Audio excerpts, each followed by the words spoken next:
Man, that's a good question. Just be true to yourself. Like, if you're very passionate about something, don't hide that. So, I'm very passionate about animal rights and veganism. So, like, I would feel inauthentic if I was hiding that or something. So it's just being true to myself. And I feel like if there is something you're passionate about, a cause, whether it's veganism or not, like any cause or social justice issue or anything, you can combine your business with your passion and you're going to attract the right people. And if someone doesn't want to do business with you because, you're passionate about helping people or animals, then you probably don't want to do business with that person anyways. Like, you don't have to do business with everybody.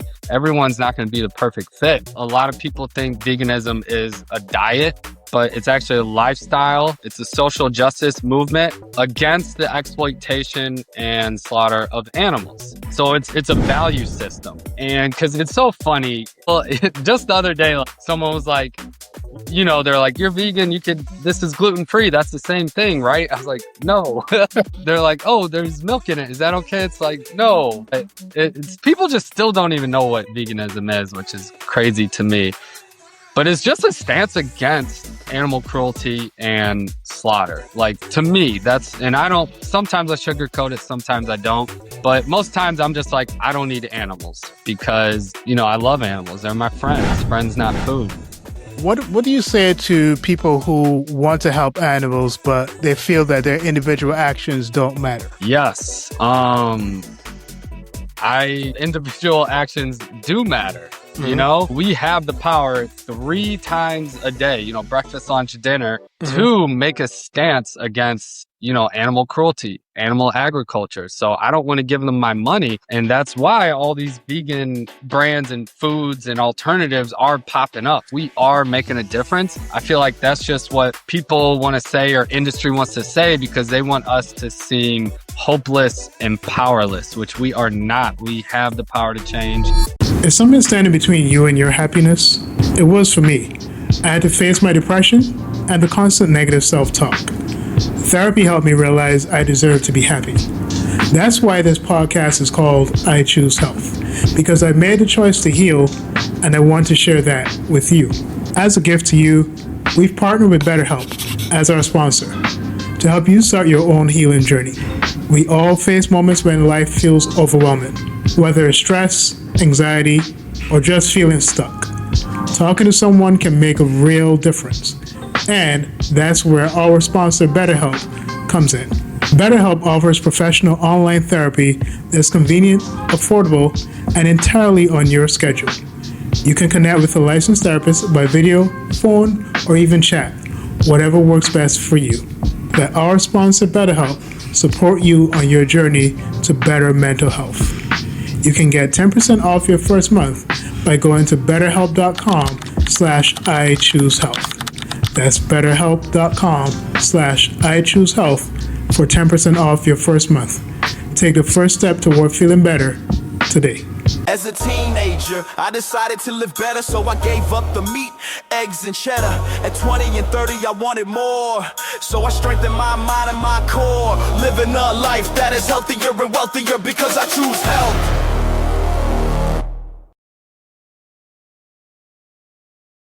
And I'm excited to have our next guest on because I never thought I would see this cross section of like real estate and vegan lifestyle. And so I want to welcome to the show Vegan Realty or Lance Wilson. So Lance, welcome to the I Choose Health podcast. What's up, Stefan? I'm super excited to be here. I'm a big fan of your channel and your content. So very honored to be a guest on your show today. Yes, no, thank you for being on, man. I was looking into some of your material and everything you're putting out and all the work you're doing and just encouraging people to be plant-based, encouraging people to also be concerned about the legacy that we're leaving when it comes to our treatment of animals. Mm-hmm. So I really love the fact that your work with Vegan Realty, what you're doing is donating at least $1,000 from every sale of the homes that you're working on and donating that towards, helping animals, especially when it comes to animal cruelty and finding homes. So I find that work really amazing. But before we get into all of that, I'm always curious about people's journeys as vegans. And so I want to know where that started for you.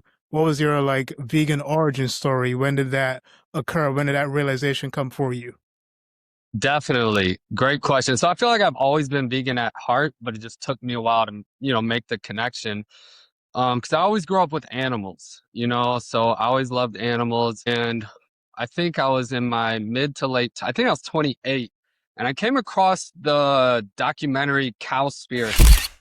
So I came across that one. So I learned about veganism through the environmental lens at first. So I watched Cowspiracy and I was like, wow, this is crazy. We are destroying the earth, by eating animals, raising and eating animals. And so when I came across that, I quit eating red meat, but then I stay open-minded and I'm always curious. So then I kind of would like research more and more.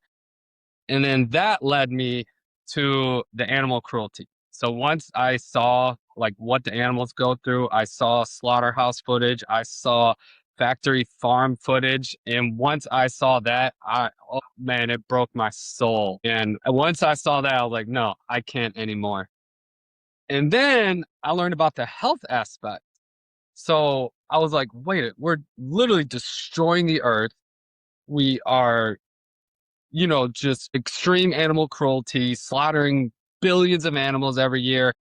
And it's not even healthy for us. It's killing us too. It was just like, it just blew my mind. So it was the ultimate trifecta. Like, I love the environment, animals, and health. So it was just a no brainer at that point. Like, I just, had to go vegan. No other choice. Yeah. Now, as I said, I was looking at your page and I wonder what moment made you connect veganism with real estate instead of keeping those things separate, right? Because I know, I think there are a couple of things, right? Religion, politics, and then saying you're a vegan are just some things that you just keep out of work altogether. How did you make that connection?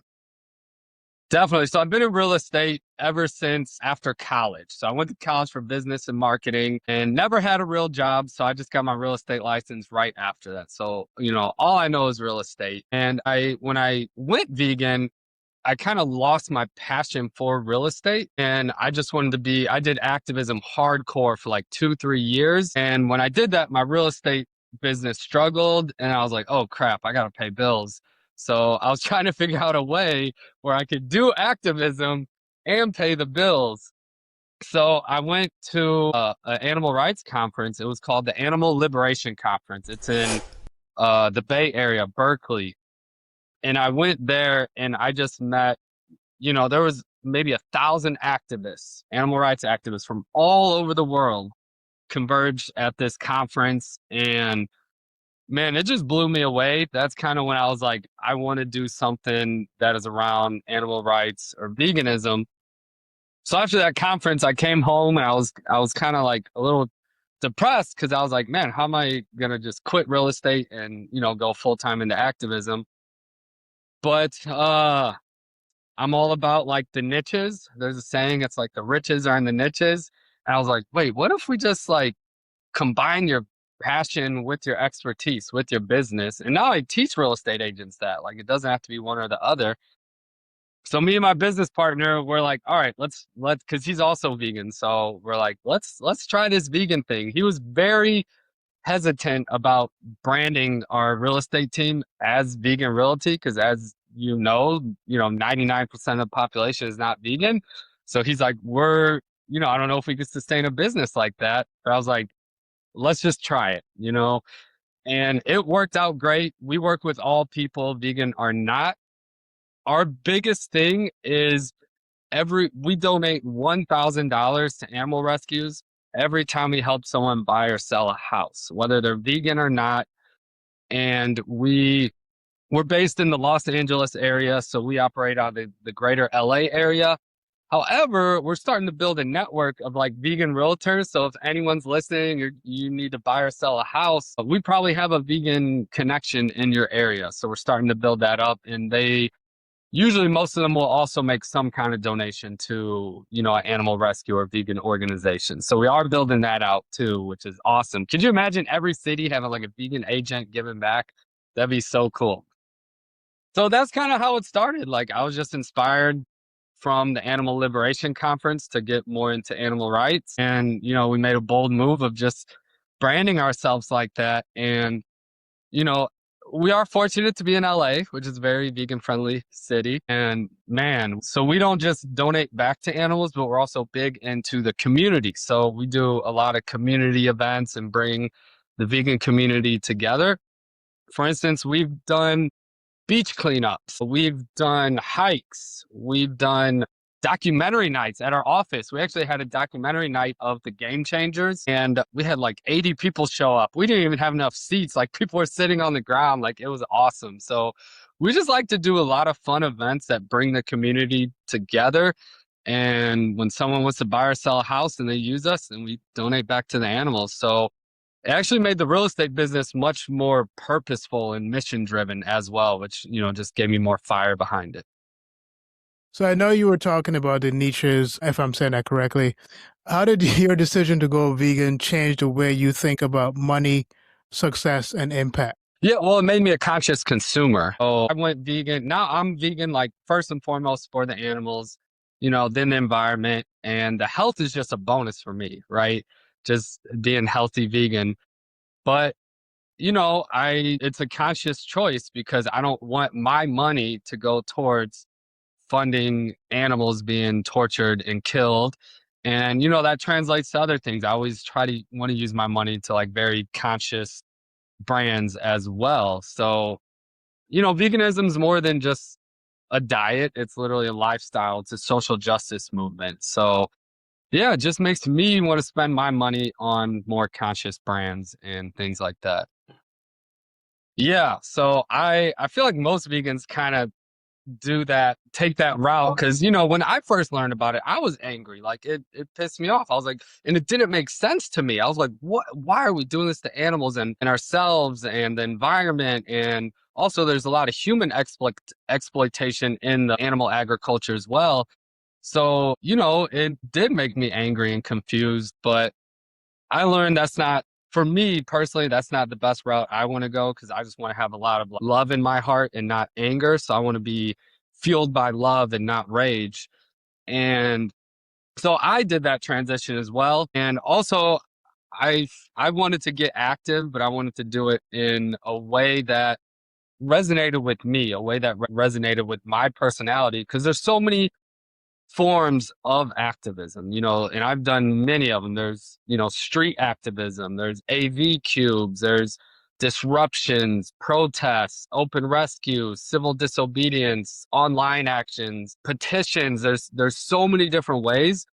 So I would recommend if you are passionate about, animal rights or any social justice movement, do a different forms of activism and see what resonates with you and fits your personality, because then you're more likely to do that long term and not get burnt out. So what I found is I love doing community events and bringing the community together. So I found that's kind of my form of activism is just community building. And then when people do want to use us as their agent, then we donate back as well. Does that answer your question? Yeah, definitely does. Awesome. Definitely does. And, because I saw your specific amount where from each transaction, there's $1,000 donated. Was there a specific animal rescue or story that pushed you to start donating $1,000? I don't know why we chose 1,000. It just seemed like a good number, but we donate to all different organizations and we actually let our client choose. We say, hey, we're going to make this donation on your behalf. Is there an animal rescue or sanctuary or vegan nonprofit that you resonate with, that you either volunteer with or whatever? So we usually let our client choose which organization because a lot of our clients, they're in some form of activism or volunteering at some sanctuary or something. But one cool story is we donated to Kindred Spirits Farm. It's right outside of the LA area, and they have a bunch of rescue animals, and one of which they have several rescue turkeys. And I was actually a part of this action where we rescued 100 turkeys right before Thanksgiving. And actually the farm or whatever, they actually released them to the activists. They like worked out a deal. So they gave us the turkeys, and they're at different sanctuaries all over. But it was really cool because I got to meet some of the rescue turkeys that we rescued, and we made, I think, two donations to that rescue. So it was just very full circle moment and very heartwarming. So I know you mentioned your initial concerns about merging the two things of like your vegan values and your business. And I know do you still at this point worry about leading with your vegan values in relation to your business? No, so we're proud to be vegan, and the animals are the heart and soul behind vegan realty. And so initially we thought like it would repel, everyone who's not vegan. But that wasn't the case. Like people just like us, we're very joyful, happy people. And they love the fact that we donate back to animals. So even though like we work with all clients, vegan or not, and even when our non-vegan clients, they love that we donate back to animals. And a lot of them, they have some sort of, like a cat or a dog. So they love animals. They just haven't made that full connection between like farm animals. But a lot of times, like we will like make them some vegan food or go to a vegan restaurant, and a lot of times they're like, "Oh wow, like this is really good." So I hope we're also planting a lot of seeds with the non-vegan clients as well. But no, we're loud and proud about vegan realty, and we actually get clients because in real estate, it's a business where you're actively like going out and trying to find clients. Like they're always preach like cold call or door knock, which I hate those practices. We just make content, we do events, and it's funny, people actually cold call us. We had a client who's a doctor in the LA area. He's a vegan doctor, and he Googled vegan realtor, and we're the only ones that popped up. So he called us up because most vegans want to do business with other vegans. So he called us up out of the blue. We didn't know who he was, and turned into a great client. We got him a great house. We made a donation on his behalf, and he even sent us, a couple of his friends that are interested. No, we don't shy away from the name. Mhm. I was just thinking about something as you were answering that question, and I wonder to what extent people who have that difficulty of, since the farm animals, the majority of Americans are probably never really on a farm, right? So there's a sense of which you can feel separated from it. Mm-hmm. That way you don't value the animals on the farm the same way that you do domestic animals. And this is totally an opinion question. We're not psychologists. We don't have any psychological data to make this point. But what is your take on why people have that difficulty of seeing? Definitely. I would say out of sight, out of mind is the biggest thing. Most people have never met a pig or pet a pig or pet and met a cow like at a sanctuary. So I actually have a story at our office. The front desk lady, she loves animals. She has dogs and loves animals. And, she was kind of curious about me and my business partner being vegan. And we were, telling her like, we are vegan because we don't want to support, all animals, in the food system being exploited. So she actually went vegetarian, but it's because we encouraged her to go to an animal rescue, and she went to an animal rescue here in the LA area. And she for the first time in her life, she saw and met the cows, got to hug them and pet them. The turkey, she said one of the turkeys ran up to her and hugged her. She like bent down. She got to hug the turkey.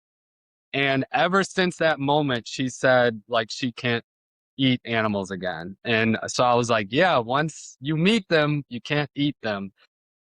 I feel like there is that disconnect, and I think that's very purposeful on the industry's part, on animal agriculture's industry part. And so it's just having people, I highly encourage them to go to an animal rescue or sanctuary so you can have that connection. And then they're like, oh, wow, these pigs and turkeys and cows, they have personalities just like my cat and dog. Most people think they're just, dumb farm animals, which isn't the case at all. And then also the industry, they hide it instead of saying, they call it bacon instead of pig flesh, and I fell victim to that too before I was vegan and learned about it and saw the footage. Like, I just thought of a chicken sandwich as food. Where now, when I see people eating a chicken sandwich, I don't think of food. I literally see what, that chicken went through. I know that's an individual or was an individual. Hmm. But I think about P. Diddy, right? Like I think about the number of times he's changed his name throughout his career to kind of hide from whatever negative associations he's had with each iteration of his name. So I do find that like so interesting, the way that we are kind of running from our own actions by finding different names or labels for the things that we're doing. Hmm. Definitely. Agreed. Yeah, and Diddy, please don't come after me. All right. I know a lot of people say that, when it comes to work, we need to keep our religious ideologies separate. We need to keep our political ideologies separate, or any activism work we're doing, we need to keep that out of the workplace. What would you say is like the biggest misconception people have about mixing activism and business? Man, that's a good question. Just be true to yourself. Like, if you're very passionate about something, don't hide that. So, I'm very passionate about animal rights and veganism. So, like, I would feel inauthentic if I was hiding that or something. So it's just being true to myself. And I feel like if there is something you're passionate about, a cause, whether it's veganism or not, like any cause or social justice issue or anything, you can combine your business with your passion, and you're going to attract the right people. And if someone doesn't want to do business with you because, you're passionate about helping people or animals, then you probably don't want to do business with that person anyways. Like, you don't have to do business with everybody. Everyone's not going to be the perfect fit. So I teach classes at my real estate office, and a lot of agents are they love that we donate back. And I'm like, and a lot of them aren't vegan because we're at Keller Williams. Keller Williams is our brokerage, and Vegan Realty is just a team under that brokerage. But I teach all these agents, you can combine your business with your passion. A lot of them are passionate about, ending homeless. So I was like, cool, like, you combine your business with that and donate back to that cause. A lot of them are passionate about, like, hungry children or the environment or all kinds of things, and just lean into that passion and you'll attract the right people. And the people that aren't attracted to it probably don't want to work with them anyways. So that's what I would say. Don't be scared to lose business. It's that person's probably more of a headache and hassle than anything. Yeah, that is a good question. I mean, there's many different ways to answer that, and I don't always have the best answer, but I would just say, like, veganism is basically a lifestyle. A lot of people think veganism is a diet, but it's actually a lifestyle. It's a social justice movement against the exploitation and slaughter of animals. So it's a value system. And because it's so funny, well, just the other day, like, someone was like, they're like, you're vegan, this is gluten free. That's the same thing, right? I was like, no. They're like, oh, there's milk in it. Is that okay? It's like, no, but it's people just still don't even know what veganism is, which is crazy to me. But it's just a stance against animal cruelty and slaughter. Like, to me, and sometimes I sugarcoat it, sometimes I don't. But most times I'm just like, I don't need animals because, I love animals. They're my friends, not food. So how do you say it? How do you describe it? That's interesting. So For me, I think I have a very similar phrasing. I do see it as a value system. I will kind of start. So when I first became vegan, it was like 18 years ago. It was primarily a religious decision. So I grew up Seventh Day Adventist, and so a lot of Seventh Day Adventists are usually either vegetarian or vegan. And that's primarily because of the values that we learned through the reading of scripture and stuff like that. So for me, it's about nourishing your body and making sure you're in the best of health. But then just seeing it as two systems is like nourishing your body, protecting the planet, and protecting the animals, right? Hmm. So that's how I see it on a whole. To be honest with you, it didn't become about the animals until later on. And so when I re-examined my reason for being vegan, I was like, man, it might be a little bit like selfish on my part because I was just thinking about how my body was being benefited from being vegan. Hmm. And it wasn't until I think it was on Instagram and I saw this photo or video of this cow that was about to be, executed and he's crying and you could see the tears in Mm. his eyes. And I'm like, oh, holy crap. Like, one, it really hurt to see that. And I'm like, man, these animals are obviously not dumb. They're very intelligent, very smart, very aware of what's about to happen. And so that's where I'm okay. I definitely need to, in my approach to speaking about veganism, I need to really make it more about the animals because it is really about them. Hmm. So that's how I kind of connect the two things or three things really: the environment, your body, and the animals. Yeah, 100%. I'm vegan first and foremost for the animals.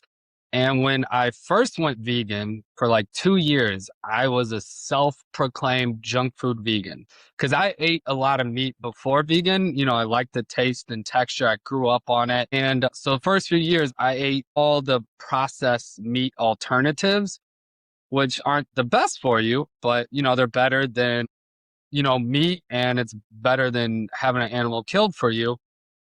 But now I am super healthy, but that like now I eat a whole food, plant-based, try to be organic, super healthy because the healthier I am, the more energy I have, the less burnt out I am, the better I could speak up for animals and all that. So I was a self-proclaimed junk food vegan for the longest. And I love that stuff. It's very good transition food. But now when I still eat like Beyond Burgers and all that, but when I do eat them now, I'm like just anything products because when you start eating more and more like organic, whole food, plant based, like real foods, and just stay away from all the processed stuff, man, you just start to feel so much better. So that's mostly my diet and I don't try to be perfect. I try to do like 80% like clean and 20% I'll gorge and, have, the vegan pizza, the vegan burger. And to me, I find that's a very good balance. With you saying that, you're making me think about a lot because I'm thinking about the different types of vegans they are in different cities, right? So I'm in New York City, where New York City is very fast paced. I imagine LA to be somewhat similar in that regard, and so when you're in New York City, you're trying to get to the next thing, make the next dollar. So a lot of times, New Yorkers really don't have a lot of time to cook, right? Or prepare stuff. So as a vegan, sometimes I'll run and I'll buy something here or there, and it may be like vegan protein cookies. That's usually like my thing. And so I'm trying to get better about like prepping my stuff, Hmm. eating more veggies. And so those are things that a lot of us as vegans fall into that trap of eating a lot of processed vegan food. And so that's something I've been trying to get away from. Yeah, that'd be an interesting study. And, me and you, we're kind of in like, we're spoiled being in like New York and LA. That's like so many vegan restaurants. Yeah, so we're definitely spoiled because I'm from St. Louis, Missouri. So I'm from the Midwest. I moved to LA like 4 years ago, and there's maybe three fully vegan restaurants in St. Louis. So yeah, in LA, we're spoiled. There's like over 350 something vegan restaurants. Literally, you can go to a new vegan restaurant every single day of the year. It's crazy. Wow. Wow. Now, One of the conversations that comes up, especially with veganism, is talking about the sustainability of the planet as well, right? And with you working in real estate, do you see a connection between housing, sustainability, and a plant-based lifestyle? Absolutely. Yeah. So a plant-based lifestyle is the most sustainable, most environmentally friendly, diet ever. So that, definitely there's a connection. And we do tell our people, like, we do try to have them do more like green stuff, like tell them to get solar or more natural, earthy material, which is less toxic and all that. But we're not like sustainability experts in cleaning homes. We're just more branded as vegan realty. So we're not like sustainability experts by any means, but the vegan diet is the most sustainable diet. What do you say to people who want to help animals, but they feel that their individual actions don't matter? Yes. Individual actions do matter, you know? So we have the power 3 times a day, breakfast, lunch, dinner, to make a stance against, animal cruelty, animal agriculture. So I don't want to give them my money. And that's why all these vegan brands and foods and alternatives are popping up. So like we are making a difference. I feel like that's just what people want to say or industry wants to say because they want us to seem hopeless and powerless, which we are not. We have the power to change. Small group of individuals have made massive change over the history. So that's just a myth. But I can understand why people say that because you're like, oh, I'm just one person. But one person inspired me to go vegan. And I've inspired dozens of people to go vegan, and I don't know how many they inspired. And then I've also inspired probably hundreds of people to eat less animals and eat more plants and, slowly transition to that. So your actions are powerful. That's all I got to say. I think that's a myth. And I think that's what they want you to think is one, you're powerless, which we're not. It's interesting. So when I was working on the intro for the Gary Urofsky interview, I remember there's a fellow podcaster. She's not vegan, but we were like a part of a podcasting network. And so I would send my intros to some people just to get an idea of like how they felt with the intro. Did it have the impact that I wanted it to have? And so she said she saw the intro could, cause that type of change for an entire family to go vegan, right? For just one person to go vegan. So, you're never aware of your impact. Just, those one-off conversations or those decisions that you make day to day are really making a difference. Absolutely. Especially with the age of like social media and content and you could post something about veganism that goes viral and could reach millions of people and impact, have so many people second guess eating animals and be like, you know what? Let me try this vegan burger. Let me try, this vegan pizza. Yeah. Yeah. No, it's amazing. Especially now with the age of technology, the impact that we can have now. So yeah, go ahead. Especially with podcasts too, like what you and I are doing. Like it's crazy. Like you could have so many listeners from across the worldwide. Like it's insane. And then why I love podcasting too is like the content compounds where a lot of social media, TikTok, Instagram, whatever, you make a post and it's usually a couple days later, boom, it's buried and most people don't see it ever again. Yeah. Now, I'm noticing that there's a shift in the zeitgeist and the ethos of society.